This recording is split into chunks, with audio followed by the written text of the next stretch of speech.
এই ভিডিওটিতে একটি মা এবং তার সন্তানের জীবনে ঘটে যাওয়া দুঃখ কষ্টের বাস্তব কাহিনী তুলে ধরা হয়েছে। কিভাবে এক মা তার সন্তানের জন্য ধৈর্য ধরলেন এবং আল্লাহর উপর ভরসা রেখে কঠিন সময় পার করলেন, তাই গল্পে প্রকাশ পেয়েছে।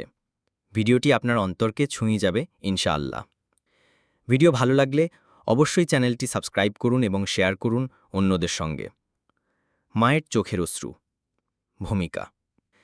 জীবনে এমন কিছু মুহূর্ত আসে যখন মানুষ একেবারে অসহায় হয়ে পড়ে। দুনিয়ার সব রাস্তা বন্ধ মনে হয়, চারপাশ অন্ধকার। তখনই বোঝা যায় আমাদের একমাত্র ভরসা আল্লাহ। আজকের এই গল্প এমন একজন মায়ের, যিনি তার সন্তানকে নিয়ে এক কঠিন সময় পার করেছিলেন। এই গল্পে আছে কষ্ট, ঈমান, ধৈর্য আর এক অনন্য তাওয়াক্কুল। অধ্যায় ১। গ্রামের এক দরিদ্র পরিবার। বাংলাদেশের দক্ষিণাঞ্চলের এক ছোট্ট গ্রামে বাস করতেন ফাতিমা খাতুন। তার স্বামী কয়েক বছর আগেই এক দুর্ঘটনায় মারা যান। ছেলেকে নিয়ে তিনি বেঁচেছিলেন। ছেলে রাশেদ তখন মাত্র ৮ বছরের। স্বামীহারা এই নারী জীবিকার জন্য কখনো কৃষকের বাড়িতে কাম বা কখনো কারোর ঘর মোছার কাজ করতেন।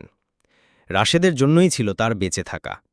দিন যায়, রাত যায়, রাশেদ বড় হয়। সে পড়াশোনায় খুব মেধাবী। মা প্রতিদিন কষ্ট করে স্কুলের খরচ জোগান, বই কিনে দেন, পোশাক বানান। ফাতিমার স্বপ্ন রাশেদ একদিন মানুষ হবে, হুজুরদের মতো আলেম হবে, মা বাবার দোয়া কবুল করে জান্নাতে নিয়ে যাবে। অধ্যায় ২। হঠাৎ অসুস্থতা। একদিন বিকেলে রাশেদ খেলতে গিয়ে হঠাৎ পড়ে যায়। মাথায় ব্যথা পায়।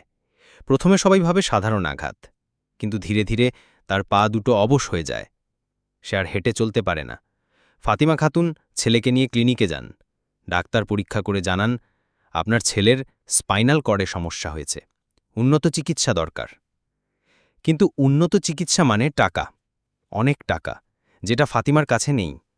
তিনি কাঁদতে কাঁদতে মসজিদের ইমাম সাহেবের কাছে যান, সাহায্য চান।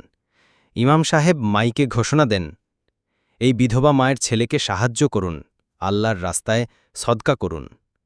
অধ্যায় ৩। ধৈর্য আর দোয়া। ফাতিমা প্রতি রাতে তাহাজ্জুদের নামাজ পড়তেন, অশ্রু ঝরাতেন, বলতেন, হে আল্লাহ, আমার একমাত্র সন্তানকে তুমি সুস্থ করে দাও। ও ছাড়া আমার কেউ নেই, আমি তোমার কাছেই চাইছি। তিনি দোয়া পড়তেন, আল্লাহুম্মাশফি ইবনি ওয়াজ আলহু কুরাতা আইনিলি। উচ্চারণ, আল্লাহুম্মাশফি ইবনি ওয়াজ আলহু কুরাতা আইনিলি। অর্থ, হে আল্লাহ, আমার সন্তানকে আরোগ্য দান করো এবং তাকে আমার চোখের সান্ত্বনা বানাও। অধ্যায় ৪। আল্লাহর রহমত। গ্রামের মানুষ ফান্ড তোলে। একজন প্রবাসী এই খবর শুনে জানায় তিনি রাশেদের চিকিৎসার সব খরচ বহন করবেন। তাকে মনে হয়েছিল যেন ফেরেশতা প্রেরিত হয়েছেন আল্লাহর পক্ষ থেকে।